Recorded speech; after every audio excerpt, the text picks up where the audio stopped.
Looking to start a podcast but don't know where to begin? Look no further. The team at Dodge Media Productions has 20 years of experience as podcast listeners and observing the industry and 8 years experience in podcast production. We can help you take your podcast from idea to fruition, and we'll make the process seamless and easy. We'll help you with everything from recording and editing to hitting the charts on Apple Podcasts. So what are you waiting for? Contact us today and let's get started. DodgeMediaProductions.com.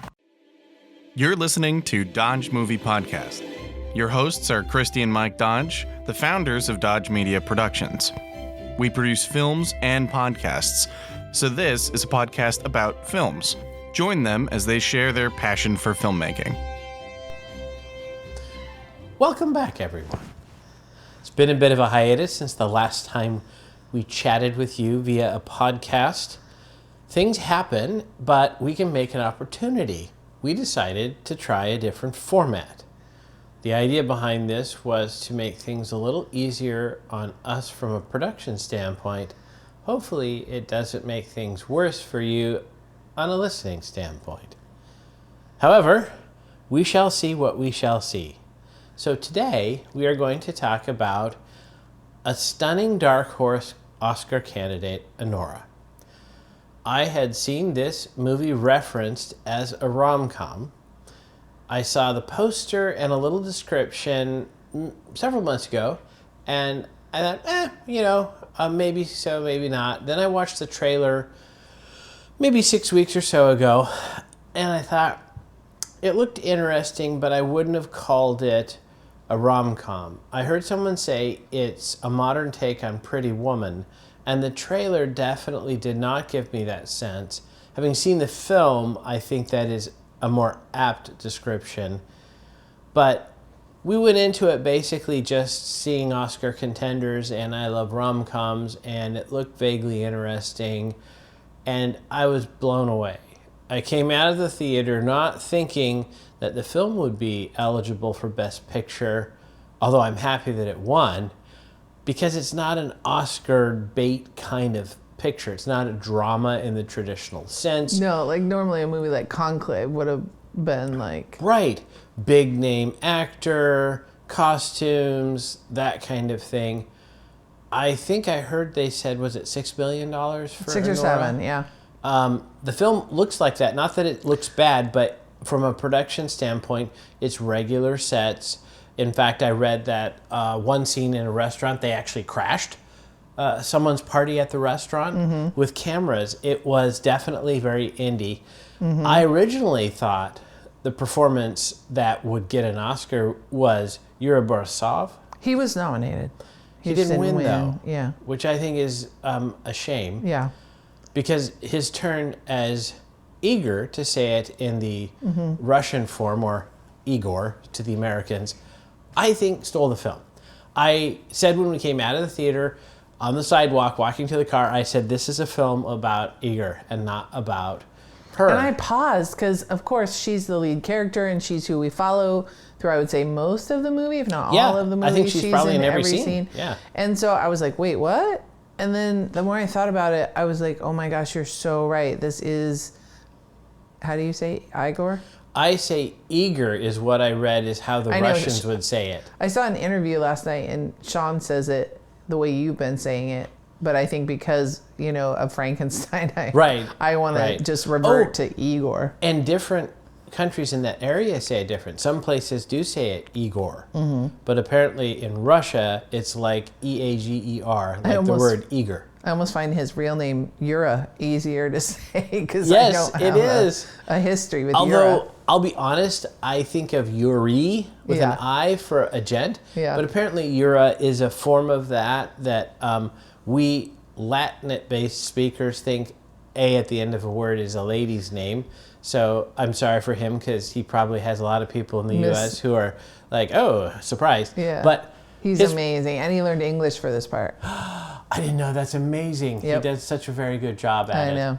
So the film itself, it is kind of a romantic comedy, and I argue it is actually similar to Pretty Woman. If we could go back a little bit. Let's go back. I was just going to say, like, my because I love to try to watch as many Oscar movies as I can before the awards show, so that I'm more invested. I know what's going on. I know all the players.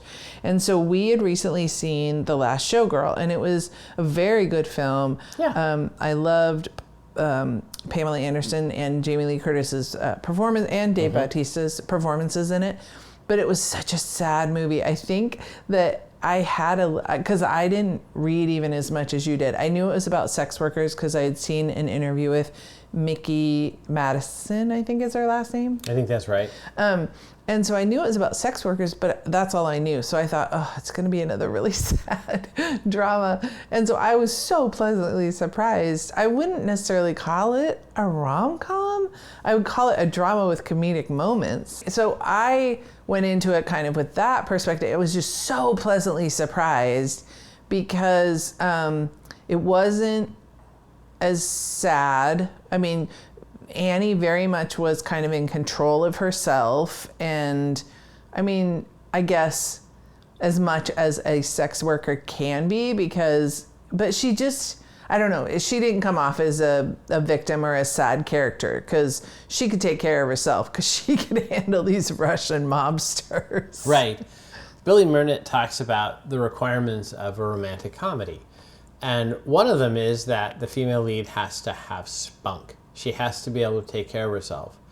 Interestingly, another thing is she can't be in it for the money. And she's not in her relationship with Eager for the money, that's for sure, even though she's a sex worker. Not right? Eager, but her introduction right. to the Russian kid was money initially. Right.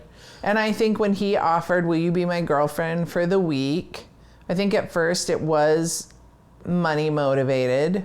Yeah, but I think then I think she started to get feelings for him. You could argue in Pretty Woman, Vivian, her original interaction was monetary. Very much so, because she charged him $20 for directions. Yeah. Another requirement, he says, is the male cannot be in it for the sex. And I think we see that throughout the film, Eager's character. And in fact, I would argue the final scene, by the way, we're going to spoil everything. Yeah, this is a spoiler-filled... The new era is more contemporary movies. So you're expected to have seen them in the theater if you care about spoilers. Right. So the final scene, we see that he is very passive. And even though it looks like there is some sort of sexual activity, that's not he's not the one initiating. And he actually seems kind of passive. Am I... passive at first, but then... But then it's romantic. It's more caring than sexual. Yes. His goal in that moment is just to comfort her in a very loving way, which ends up being just a hug. Mm-hmm. And... like we talked about this, like since this is spoiler filled, he does something very kind for her, and I think in her normal day-to-day living, her relationships are all transactional. In particular, with sex. With sex, and so it's almost like she doesn't know how to thank him, like just to say thank you.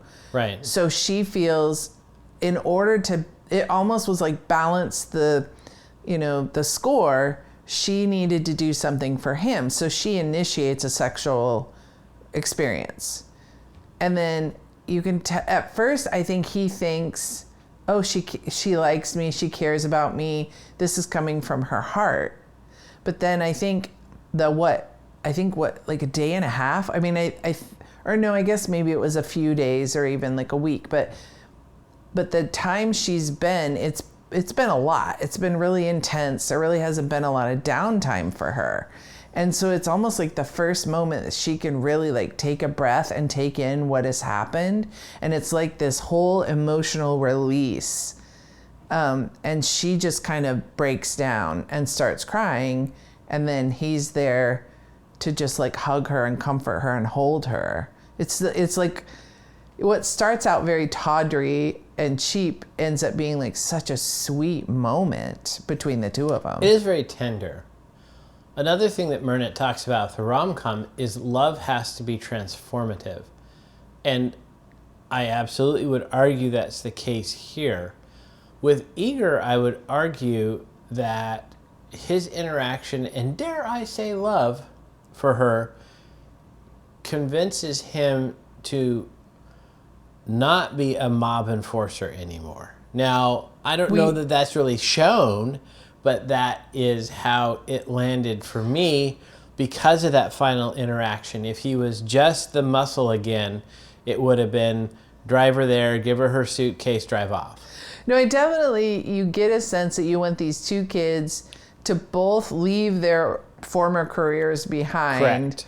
And get legitimate careers and live in a tiny little apartment as they work their way up and they kind of work towards what we used to know as the American dream. But that's what you hope for these two. I guess the Russian immigrant dream now. But also, I would argue, again, I don't know that you could say this is 100% ironclad because I am kind of in the last scene thinking what it's implied is that when she breaks down, that shows that she has changed. She is no longer the almost dissociated worker where she's using her body to navigate her way through the world.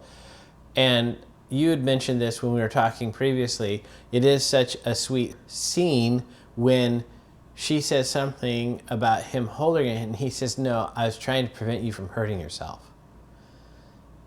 So I'll get teary thinking about it. That was such a tender moment for me because, and well, this because is you're great. referring to a scene earlier. Yeah, I don't want it to be confused with this hug. No, not at the end. This is he's like literally has almost like you would hold a toddler that was throwing a fit out of control so that they don't hurt themselves. He just has his arms around her and he's just trying to prevent her because there's glass all over the floor and yeah, he's not holding her. It very much reminded me of when we used to cut the boys' hair. And I would have one of them on my lap and I would have my arms around their arms and just trying to hold them still while you buzz their hair. Right.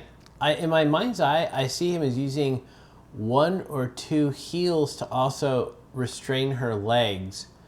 He had her, but it was safe. At the time, though, because of the scene, it didn't necessarily play that way. And this, I think, is brilliant filmmaking. Because when you hear him say that line later in the film, you think back and you're like, oh, I didn't see that in that way. It shows you a different context, a different perspective. That, well, and he wasn't, I thought even in that scene earlier where she's just, she thinks they're going to beat her up or kidnap her or worse, rape her. Yeah. And so she is just losing her mind. There's another guy who is ordering him around and like, keep her quiet and keep her still and don't let her run away. And he almost looks nervous. Like he's not like your normal muscle that would probably just have backhanded her or tried to knock her out, muzzle her. Tie her up or whatever. He is doing it in a very like almost either tentative or tender way. Earlier in a scene, they were driving up and he asks the other fellow, "What am I here for?" And the guy says something to the effect of, in case he has people there that resist this. So early on that he's supposed to be the muscle. So to me, from a filmmaking standpoint or storytelling standpoint, by showing that he's nervous about this and he's trying to handle her very gently, it shows that he is not fully aligned with this career. And I think it actually makes sense. She's a petite woman, the actress, and the character obviously lives in a world where people are touching her all the time and she has to constantly be aware of the danger of people doing things. So it makes sense to me that she has learned to go wildcat, full Tasmanian devil. Anytime something goes wrong, she just freaks out, 100% crazy. I'm sure that works. I'm sure that is what you would have to do in that situation. And she doesn't have the muscle, and so we see her use everything else she has. She bites him. I'm sure she scratched him. Didn't she headbutt him or something? She headbutted him. Kicked somebody, I think, in the nuts or something. Right. And there's a scene later when they're looking for the Russian kid that we see that Igor... You can say Igor. It's a valid I feel pronunciation. bad. I want to honor what his true Russian, character's name is. He has that ability when they're looking for the Russian kid and, somebody brings out a bat. He grabs the bat and now he starts destroying property. And so he has that in him to be the muscle. But for whatever reason with Annie, he doesn't flex it, I guess. And I think we would argue that that's love. Yeah. Aw. Yeah. I got myself. I like having that scene in there because the kid that comes out with the bat is trying to be tough. Yeah. And it shows that Igor is actually really tough. He doesn't say anything. He just grabs the bat from the guy. Yeah, the guy doesn't even see it coming. Yeah. So it shows that the other kid is so out of his league. Yeah. And that, to me, makes it so much sweeter that he's so nice to Annie because we see that he has the capacity to be violent. And then you reinterpret the earlier scenes with that. It's just brilliant storytelling. Yeah.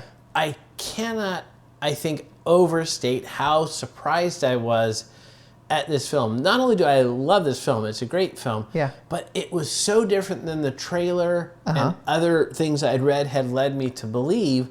I thought it was going to be darker drama. Russian mob and people shooting things and it really, it is the story. It also, and the astute listener will know this is my kind of deal, it plays with gender stereotypes. So in this, in some sense, her character is kind of the male lead that has to change more in a sense.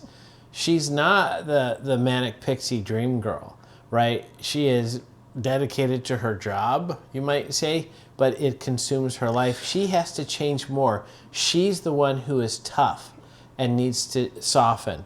But also you see with the mobsters, the wife is the one that everyone is afraid of. And her husband is this meek, almost lapdog that just comes along for the ride.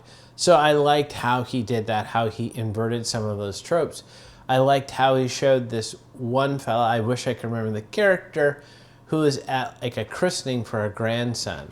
Maybe you could argue it's not the best family member, but he definitely, that character was concerned about his family and he was trying to insulate them from what was going on. I don't know if you would say that the young fellow who hired her initially broke out of the stereotype, but credit to that actor that he did make it kind of a fun character.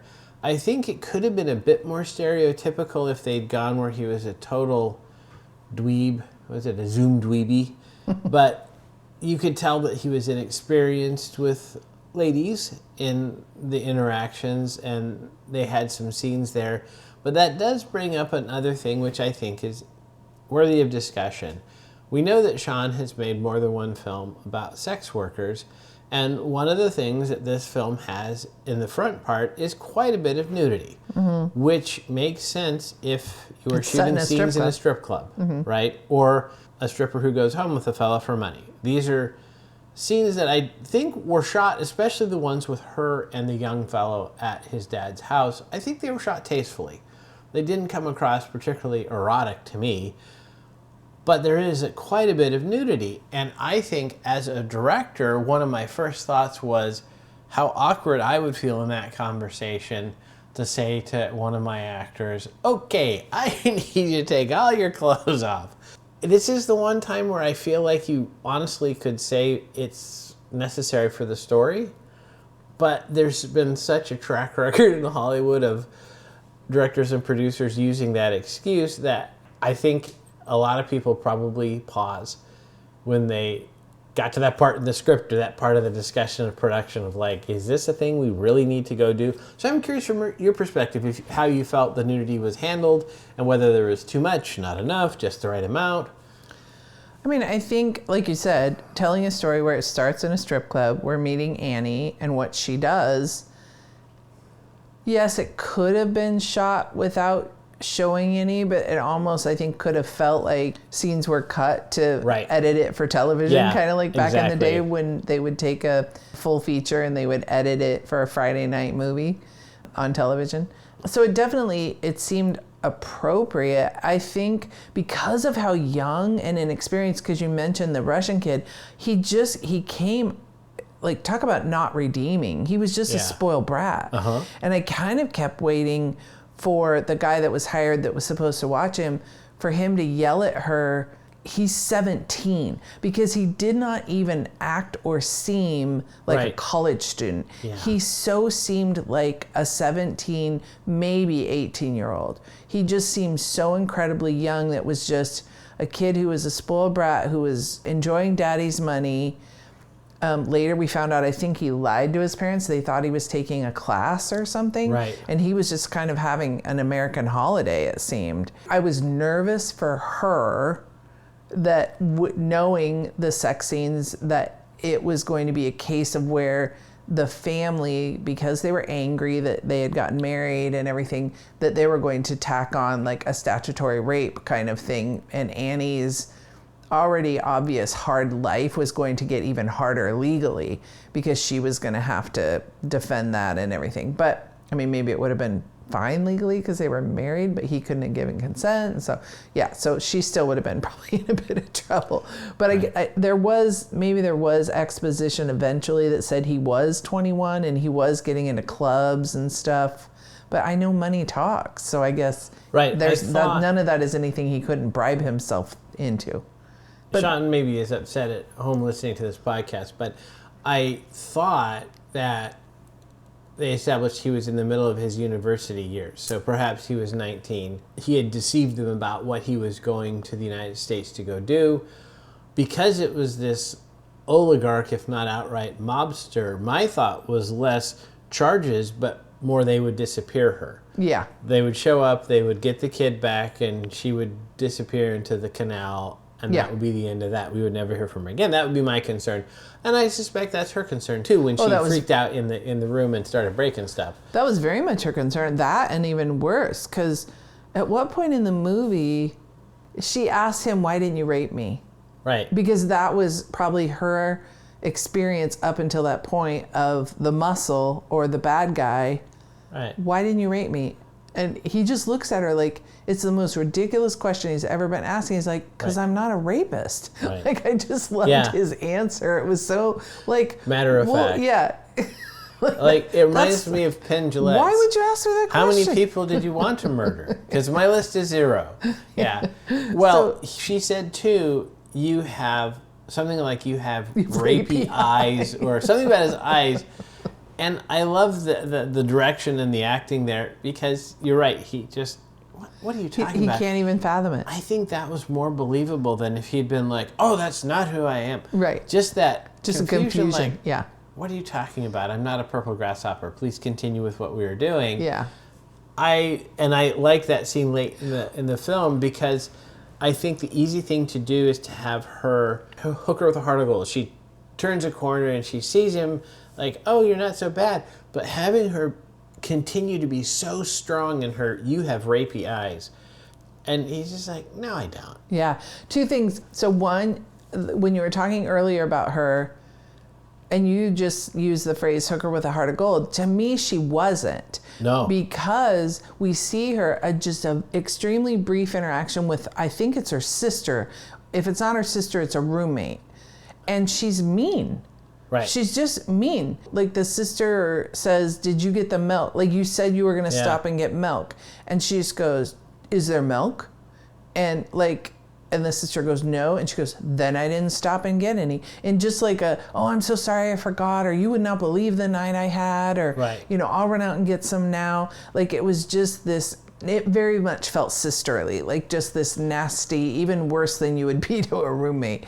And then the other thing about Iger is we see him being helpful one of the guys gets an injury and he's moaning and complaining, and Iger Right. says, if you stop by my apartment, my grandma has some pain pills I could give him.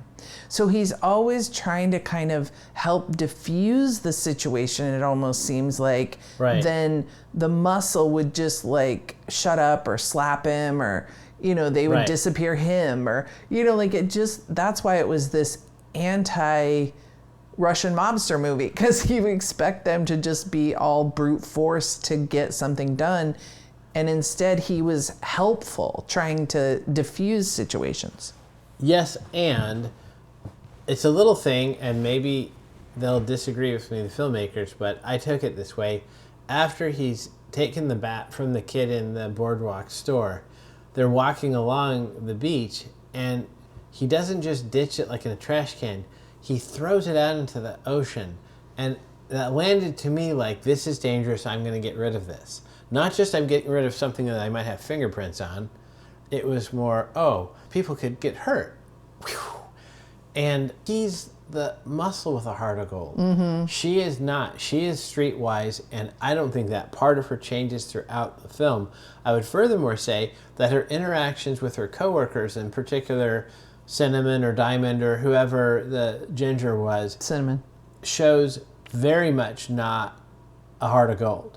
They're hard people, which makes sense. Oh yeah, there's competition for certain men who come in the strip club, and there's probably, that's my guy, you know, like, Oh, yeah. you're not supposed, because Cinnamon's mad at her because she danced for, and she says his name, did you dance for, and I think she even only says like first name, did you dance for Larry or whatever, Right. and she's like, yeah, obviously you're not supposed to, because Right. I dance for Larry, kind Now, of was what Cinnamon's beef was. One thing that I have to say perhaps is Hollywoodism is the appearance of the ladies in the strip club, because you have some occasion to interact with a charity of somebody who knows more about that world than we do, and it doesn't seem like the majority of people who work in that environment look like Elizabeth Barkley or Mickey Demi Madison Moore. or whatever.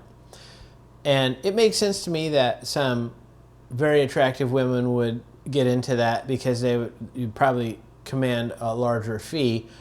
But from my understanding, getting into that line of work is a last resort. So folks get there with a lot of trauma and not a lot of economic opportunities. That was perhaps one thing that was a little bit Hollywoodized, is they cast very photogenic, very stereotypically looking people for that. And that was maybe a little bit off, because I think that life is far more dangerous and far more difficult than a lot of us realize. In particular, her character was able to live on her own. I took it as her sister, but it could have been a roommate. It was not clear to me, which I'd heard that in some cases they don't live on their own. Their money is taken by the equivalent of a pimp. Some other person takes the money they earn from their work and only gives them a little bit. And we saw that she got all the money directly herself and was able to manage her limited finances on her own. Yeah, it's interesting. I thought of that while we were watching it, because when I can't remember the name of the show, but when it was HBO, Yeah. there was a show about the Bunny Ranch that's down in Nevada. Oh, right. Yeah, Dennis Hoff and that crew. I forget the name of the show, but I remember the show. And they would always take the guy, before they took him into the room, they would always take him to the cashier, and they would pay the cashier straight. They never really dealt with the money. And so I was surprised in a strip club that there wasn't something similar, that the money would have to go through kind of quote unquote the house. Right. And then they would get paid. And they'd skim most of it off the top. Right. Yeah. So I didn't know, like, especially when the kid offers to hire her for the week, could that be like under the table? Right. And I think she even said, like, she went back to the strip club, and the manager's like, what do you mean you're not going to be here for a week? So it was clear kind of that she was taking like a week off to go get this other job. Right. Presumably she would have gotten 100% of what the kid was paying her for the week. Which is why it'd be cost effective to skip a week of work. Yeah. I wonder too, is there a model in some of these places, like with a hair salon, where you rent a chair? Yeah. Do they take the cash, but then they have to pay a certain amount every day, the VIG or whatever you would call it? Right. So that part is a little bit more Hollywood Pretty Woman, where they showed her life as having a bit more peril than Vivian's in Pretty Woman, but I still wonder if that was a much nicer kind of environment than your average stripper would encounter. Right. The counter argument is, because they're all very pretty, is that supposed to be a very high-end club? And in a high-end club, do they treat you a tiny bit better? I don't know. To me, we didn't see a lot of the perils of... Right. Not having been to one of these places, I'm talking just hot air, but it would seem to me that would be kind of a dangerous environment. Kind of like buying cocaine from some sketchy house in a bad neighborhood kind of thing. Maybe I'm, again, this is why I haven't gone there, but it just seems like it might not be fun to work in that environment. Well, I wonder if, because Sean definitely, I may have watched Tangerine a long time ago, but I recently watched the Florida Project because I was pretty sure that was also Sean Baker. And when I looked up and it was, I watched it. And that one definitely was a grittier portrayal of a community of people who were kind of down and out and would often do sex work for money. The only thing I was thinking of with Annie's character is they establish that, well, except for, I thought, when she's talking about her grandma, because she knows enough Russian to speak it minimally, but she more understands when it's being spoken to her. Which is pretty normal for introduction to a foreign language. Right. Because I started to say, is it because she either maybe doesn't have an immigrant status that she could go get like a quote unquote regular job, or is the fact that she has a language barrier why she couldn't get a job? But that's not true, because she spoke very good English, almost like she was raised here. So anyway, never mind. My theory went out the window as I talked through it. But because I was just going to say, maybe was it because she was a Russian immigrant why she couldn't get a job any different than... But I think what happens with stripping is the pay is so good that why would you go work at Taco Bell? Sure. If you could make what she makes in a night, probably what she would make over the course of a week. So I think you do it once and you kind of go, oh, why would I do anything else? We heard of grandmother, we didn't hear of parents, so that's possibly related to why she didn't have other opportunities. Mm-hmm. Regardless, I think even in the film, even if this was the highest in Peppermint Rhino or whatever the equivalent would be there, that it was not the best environment. I think most of us in current 2025 viewing would see how she was being treated by the customers as not the best that you would want. Now, there's probably a bunch of people who work at Taco Bell who say that's not much different than how people treat me. They don't talk to me, they look through me, etc.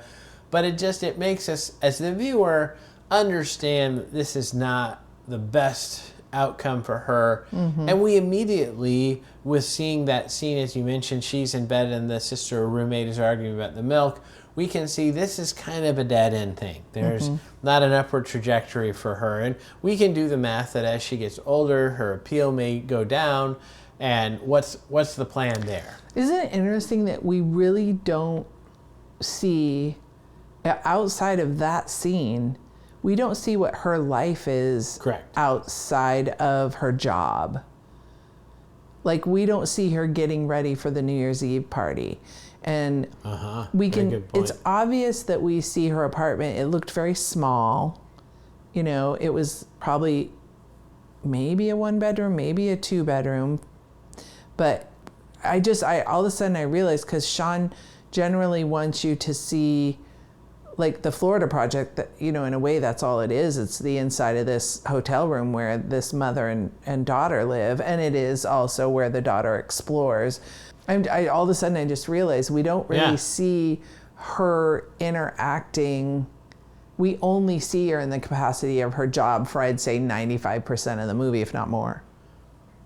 And is that realistic of her life, that she basically only went home to sleep and change clothes? Right. I don't know. But that's a good point, because she shows up on her first job at the kid's house, done up pretty well in kind of a Pretty Woman kind of way. The dress she has on is, definitely showing the goods. That's an interesting point. And costuming wise, what they put her in, that all makes a degree of sense. And then there's a running gag about the coat, and it's not mink, it's sable, or there's this. Now, the thing that didn't really bump me about that, but I would sweat to death in that thing. I want no part of it. It's worth $0 to me. It was like January or February. Oh, well, we know it was the end of December and then January. Right. When all this took place. So it's very cold in New York City. Presumably, yeah. We didn't see, I don't think, any snow, or did we see some snow? I'm trying to think. I thought there was a little bit at one point, which, how interesting, because we went from there to, because you say, I was watching an interview and they said not very many locations. And I was like, but they went to Vegas. I mean, it was so obvious that they went to Las Vegas. Right. And so I thought, wow, to do this movie for $7 million with all these actors, with all the departments I know they're going to need, and then now we need a second unit. And I think they did it at the end of the film. They did all the Vegas stuff at the end. I think there weren't as many camera people, and they did it in like 3 days. They had scheduled 5, but I think they did it in like 3. That's smart, because depending on how much over budget you went in the rest of the film says what kind of suite you get in the hotel to film those scenes. Yeah. You could tune that. And yeah, they did all the casino scenes, like Gorilla. They're just walking through, didn't get any clearances, or they didn't clear, because you can't. It's a casino. No casino is going to let you clear a space. They're going to lose money. So they were walking through a completely open and working casino. And I don't know if they were using iPhones, but given his background, they probably were. That brings up a point, which is, I mentioned earlier, that this is an independent film. And so the fact that it won the Oscar is phenomenal for us. So exciting and so happy for me. All of the things that we're just talking about there, that's independent filmmaking. We can't afford this thing. We can't get them to shut this location down. We can't get this permit. We have to do things. Be creative. I know that they did the Vegas stuff at the end because they had paid, I think. I don't know if they got a deal, but they paid for that suite. Right. And so that's where the wrap party was. Oh, yeah. Because that's brilliant production. We already paid for the thing. And cut. Okay, champagne shot. Literally had champagne over on the side. Everybody come in. Yay! Because they had this space, this beautiful, huge space. And so they could you have already paid for it. I love it. I know. That is such an independent Except for all the people thing. that were probably local to New York that didn't fly to Vegas. They got, or maybe they had a certain kind of wrap party there too in New York. I was saying, or he said, get yourself to Vegas on JetBlue. And what was so fascinating for me is I've been to New York twice now, and I love taking the train out to Coney Island. I did it the first time, because I had always heard of Coney Island. I wanted to see it, and I knew it was a way, I guess, always living on the West Coast and being so, I enjoy going to the beach so much. And I've been in a California beach and an Oregon beach and Washington beach, and they're all so different. I kind of wanted to say, I dipped my toe in the Atlantic and yada, yada. So we take the train out there, and it is quite a ways from Manhattan. It takes like hour and a half. It's a commitment. The Coney Island features so prominently in this movie. They're there. I didn't realize this, but Brighton Beach, that I had always heard of, the movie. Everyone knows that Brighton Beach is Memoirs. where the Russian immigrants come, yeah. Yeah, I didn't know that was an area, and I didn't know its proximity to Coney Island was so close. But in this movie, it's obvious, because that's where, I'm using air quotes, that's where the kids go. Kind of like after you go to the club, I guess you go down to Coney Island, and it's not open in the winter. In fact, I was there in May and it still wasn't open. Fascinating. So it's truly I think June, July, August, maybe September, kind of depending on their weather back there. But it was just fun to get to see a part of New York that I really except for going to Coney Island, and we'd go to Nathan's and go walk on the boardwalk, and then we'd leave. To see this through the eyes of Annie. That brings up another thing, though, maybe perhaps related to independent filmmaking, the Escalade that they drive around.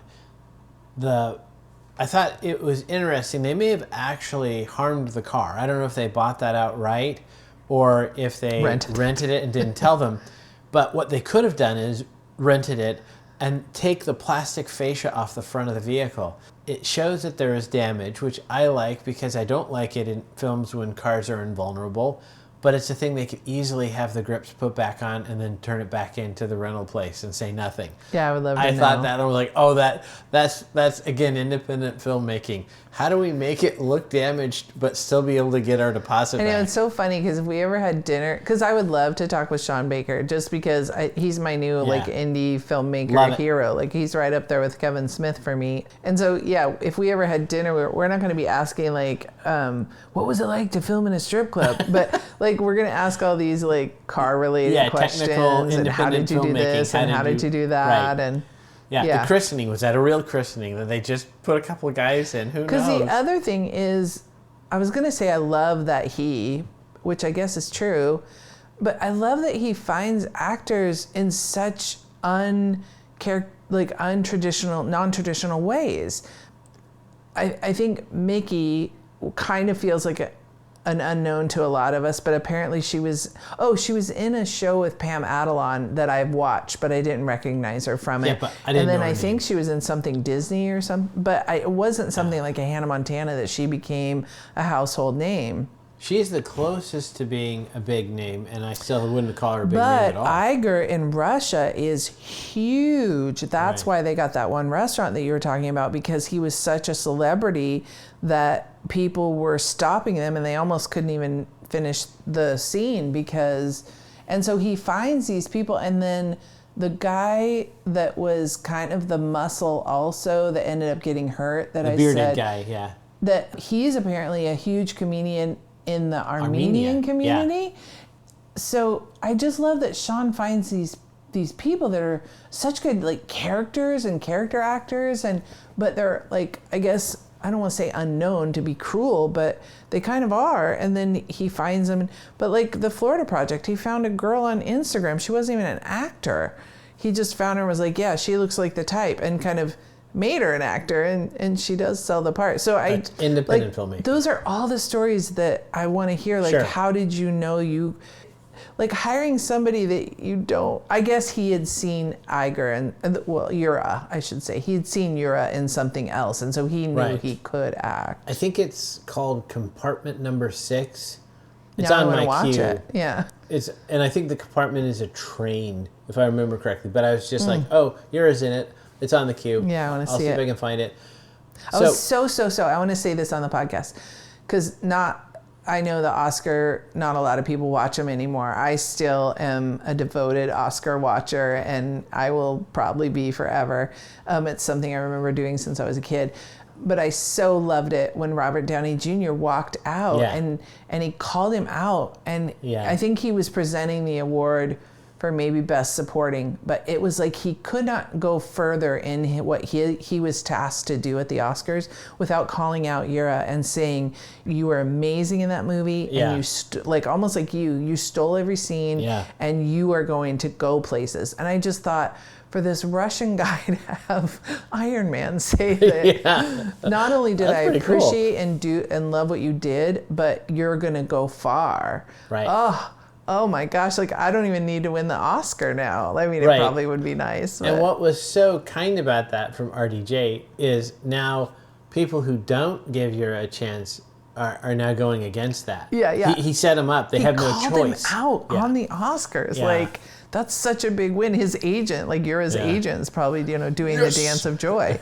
Because it's just like, what kind of an endorsement. Okay, so now I'm writing that. His agent's at In-N-Out Burger, and he does the spit take with the shake. It's like, oh my gosh. Yeah, that would be fantastic. I'm excited to see what happens to Yura and Mickey.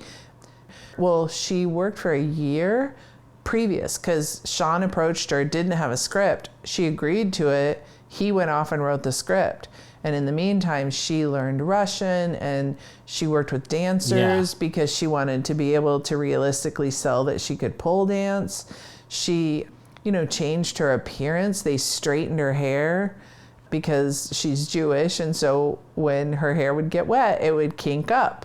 And he wanted her to have straight black hair. And they put like the tinsel in it. And she got nails.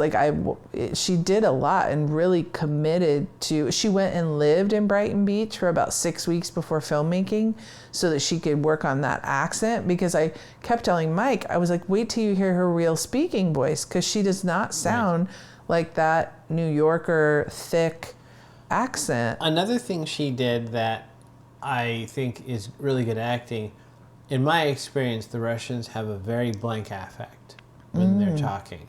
They don't have a lot of animation like you, the Italians with the hand gestures and stuff. So also, one of the things you mentioned there, that the dancing, it reminded me of Kiernan Shipka in The Last Showgirl, which we briefly mentioned, the Pam Anderson movie. They both obviously practiced long and hard to be able to do those dances. And I am not a dancer, famously. I'm as far from that as you can possibly get. But the fact that they looked nothing like me doing a dance, I knew that they were doing it themselves. And there's a physical flexibility and also just the physical endurance to do some of that stuff. Amazing. Great work, great dedication. And I like that it won the Oscar in part because it respects all of the hard work that independent film crews and cast both put in, that we think in terms of Iron Man. We think about, this actor lost so many pounds for this role. Yeah, they were being paid $25 million. She was getting paid $250,000 tops. Who knows how much. My actors get paid sometimes not much at all, and they are as dedicated. So to me, it's great to see, in some sense, a validation that you can't always buy a great film. And I know this drives the poor studio people crazy because they're in the business of making great films, and you can't necessarily buy one. That's the crazy part. That's what I'm so excited to see, like A24 and now this Neon Films, that I think is going to be a studio that we start hearing more from. And I think those were the golden years before Harvey Weinstein ruined everything. That's what Miramax used to be. Exactly what I was Miramax thinking. was an indie film studio that would bring these stories that at first didn't cost very much money and then would end up being these industry darlings like a Good Will Hunting. When Miramax went away, then it was just all these major studios and with these big, huge budgets. And like, for example, I don't know what the budget is for Substance, but it had to be large just because of all the effects. Sure. And obviously, if you follow this podcast, it's not a movie that we watched. But I was super excited for Demi when she would win, because it's kind of like this comeback story, because she had some rough years a bit ago, and then just being an older actress and kind of even the theme of the movie and everything. So that was super exciting. And I love that Kieran Culkin won like the Golden Globe and the SAG Award. And so then when the Oscars came around, and Anora didn't really get a ton of, they got noms, but they didn't really get a ton of awards in the preseason leading up to the Oscars. And then it was almost like it felt like they swept the Oscars. Almost, yeah. And it was just like, wow. Because normally the Golden Globes and Are predictors. They're predictors, and they're the precursor to the Oscars. And so it almost, I wonder if that's why a lot of people stop watching the Oscars, because they're like, we know who's going to win. But this was such a flip. I was just cheering so hard because we had just seen it. They brought it back into the theaters because I think it was out maybe December, January, and they brought it back, and that's how we saw it. It's now available for streaming on one of the services. Oh, please watch it. It's so funny because now it's everywhere. In fact, as an aside, I went to visit a relative that lives in at least a 55 and over community, but well over 55, I would say. And they were screening it this last Friday, and I just thought, oh, wow, there's going to be some pearls clutched. A little bit surprising. Well, I think it's kind of a good way to wrap up this first ep back from the hiatus with an independent film, and all the things you're talking about also apply to the first film we talked about, I think, Blue Jay. That there are stories out there that can be made with modest means, with some clever planning and production and calling in favors on friends and all kinds of things. This is art. We're perennially broke. The money is nice, I guess, for the big productions, but there's a lot of good films out there that don't have huge marketing budgets, don't have huge special effects, don't have big names. And Anora, to me, is kind of the pinnacle of that we saw right this year. This is an amazing movie. It's so different. It's something that I couldn't predict, and I can predict a lot because I've seen a lot of films. This was just what an amazing gem that we were given.